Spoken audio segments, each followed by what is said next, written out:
In a surprising twist to the ongoing soloist chart race, BTS's Jin has officially surpassed Blackpink's Jennie on the global Spotify top songs ranking with his emotional ballad, Don't Say You Love Me, now sitting at number 8 with 3.6 million daily streams. While this should have been a moment of celebration across K-pop, the victory has instead ignited a wave of controversy, and fingers are being pointed straight at HYB. Within hours of the chart update on September 3rd, the phrase HYB manipulating streaming began trending across multiple platforms from X, formerly Twitter, to Korean community forums like the K and DC Inside. Jennie's fans, notably known for their global mobilization efforts, began accusing HYB of using backdoor streaming deals, alleging that Jin's sudden rise wasn't as organic as ARMY claims. How does a ballad beat a dance pop banger that's tied to a Beats sponsorship and a global ad campaign? One Jennie Stan account posted. Something isn't adding up. While like Jennie, the lead track from Jennie's Ruby EP was boosted by a high-profile Beats collaboration and massive fashion influencer support, it had recently dipped out of Spotify's top 10 after reports surfaced about suspected streaming purges, which further fueled conspiracies. On the flip side, HYB and ARMY have remained mostly silent, letting the data speak. Don't Say You Love Me has seen consistent daily growth, and is now being hailed by music analysts as the most stable performing Korean ballad on Spotify in 2025. While HYB has yet to release a formal statement, insiders claim that Jin's strategy focused solely on organic fan streaming, no sponsored playlists, and no branded promotions. The song's raw emotion, combined with his vocal maturity post-military service, struck a chord with global listeners. But that hasn't stopped YG fans from demanding answers. Is HYB cutting deals with Spotify behind closed doors? Asked an anonymous user on PanNate. How else can you explain a ballad with zero choreography outcharting a Jennie comeback? This prompted a backlash from ARMY, who responded with receipts, fan-initiated playlists with no bots, real-time streaming guides, coordinated daily goals across regions. It's not manipulation, one top ARMY account tweeted. It's called loyalty. And it doesn't need a brand deal to trend. Interestingly, Jennie has remained noticeably quiet about Jin's chart takeover. While she previously congratulated other artists on similar milestones via Instagram stories, there's been no mention, no like, no repost. Nothing in regard to Jin. Fans are split on what this means.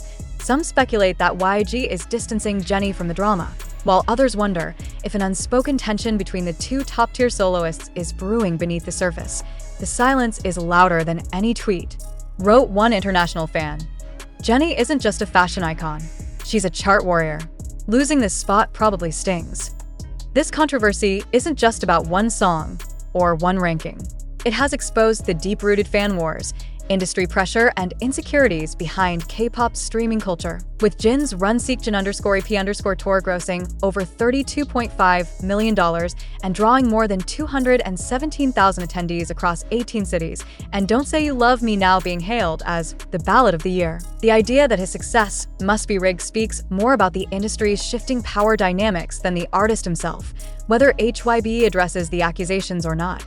One thing is clear, Jin's quiet. Domination is ruffling feathers, and he's not even trying.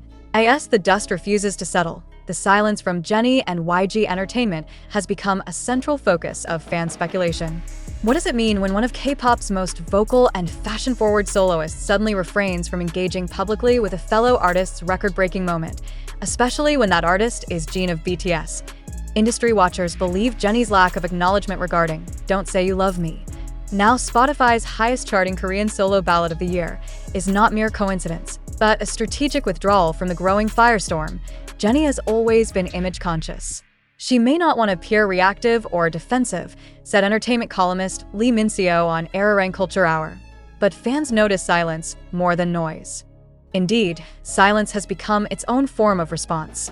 And in that vacuum, ARMY's voice has only grown louder. While Jennie's fanbase has raised concerns about algorithm bias and label interference, ARMY has taken the high ground with data. Multiple fan-organized initiatives across the globe have compiled transparent, timestamped spreadsheets showing organic growth patterns, playlist rotations, and listening habits. In the US alone, Don't Say You Love Me has appeared on over 1.2 million user-generated playlists. No ads, no sponsors, just people streaming a song they love, one top US fanbase wrote. Meanwhile, Beats by Dre had to give out free headphone codes to stream, like Jennie. Adding fuel to ARMY's campaign is the fact that Jin's track was never pushed to editorial playlists upon release.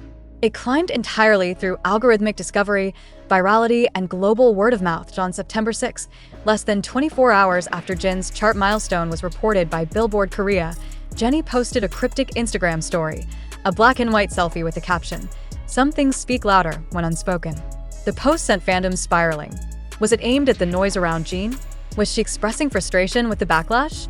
Or was it simply a misunderstood, mistimed thought? Regardless of intent, the implications are unavoidable. This isn't just about chart placement. It's about pride, legacy, influence, and perception. Jennie, long hailed as the it girl of K-pop solo scene, is now facing an unexpected challenger. Not another dancer or fashion icon, but a ballad-singing veteran whose emotional honesty is shaking the foundation of what a solo success looks like. Even insiders are beginning to weigh in on what's being dubbed the Jennie-Jin showdown. Jennie opened doors for female soloists, said music critic Park Seokjin, but Jin is showing that you don't need to be flashy to win hearts or charts. International journalists have also picked up the narrative. Rolling Stone Asia ran a piece titled, "Jennie Built a Brand. Jin Built a Movement." Meanwhile, The Guardian compared their rivalry to that of Adele versus Rihanna, substance versus swagger. And with Jin's tour success, merchandise sales, and cross-generational appeal to both Gen Z and older listeners, some are calling him the most quietly dangerous soloist in K-pop. As Don't Say You Love Me holds firm in the global top 10 and Run Seokjin_P_ tour becomes the highest-grossing solo tour by an Asian act in history, all eyes are on Jennie's next move. Will she release a new track? Speak publicly? Stay silent. Jennie doesn't lose quietly, a Blink fan page warned. We're just getting started. But ARMY remains unfazed. "We're not here for war," said one Brazilian fan group. "We're here for music." And right now, Jin's voice is winning.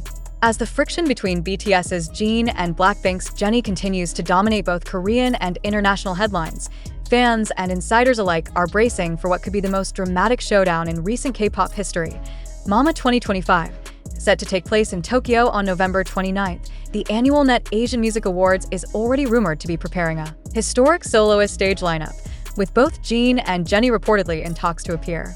If confirmed, this would mark the first time the two top solo acts would be present at the same award ceremony since their solo careers skyrocketed in 2024. But behind the glitz and anticipation, there's an undeniable tension with Don't Say You Love Me now spending its 6th consecutive day in the global Spotify top 10, and Jin's Run Seokjin_P_ tour smashing solo tour records with $32.5 million in gross revenue. Industry watchers are predicting a clean sweep for Jin in multiple categories. Meanwhile, Jennie's Like Jennie, which was initially forecasted to dominate the year-end awards thanks to her Beats collaboration and brand power, has slipped following allegations of chart manipulation and the Spotify purge that removed thousands of suspected inflated streams. The momentum is clearly in Jin's favor, said Kim Seokjin of Idol Analytics Weekly, and that's causing panic within rival fandoms. Fans brace for a live encounter. The idea of Jin and Jennie standing on the same red carpet, perhaps even presenting or accepting awards on the same stage, has sent social media into overdrive. Imagine the camera cutting to Jennie's reaction as Jin accepts the daesang, wrote one ARMY on X. "We're not ready."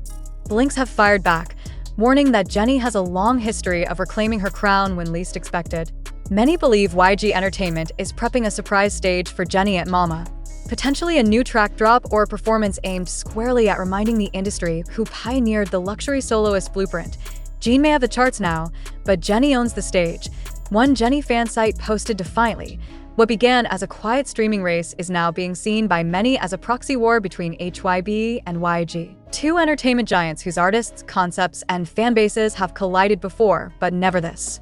Personally, HYB has the numbers. YG has the image.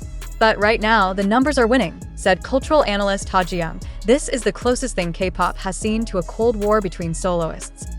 Even insiders claim Mama organizers are scrambling to manage seating arrangements and avoid any PR disasters should the two stars appear in the same camera frame.